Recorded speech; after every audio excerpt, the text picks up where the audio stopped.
Hey everyone, my name is Vaishnav Davangere and this is a tiny Deskbot that I built. So it contains an SSD1306 OLED display, an 8x8 MAX7219 LED matrix display, and it contains a 170-point breadboard, a 9-volt battery rechargeable through micro B, and all of this is housed on top of an Arduino Uno.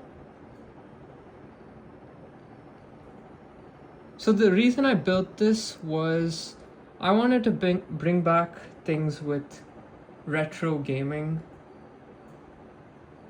So this contains of your classic games like Pong, Space Invaders, your classic Snake game, your Brick Breaker game, and yeah, it's all very tiny. This can last for a couple of hours. It's rechargeable, and this is what it looks like. It's got Tetris on it as well. And yeah, that's about it. So you can see Snake.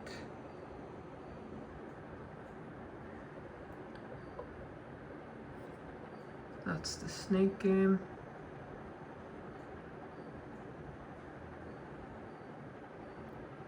This is a classic avoid the space stars game. Not sure how many of you guys have played games like this before. But there's that. And then we've got OLED displays with different eye animations. I'm not sure if the camera can get it. Like a happy eye, a sad eye, sleepy eye. That's the sad eye right there.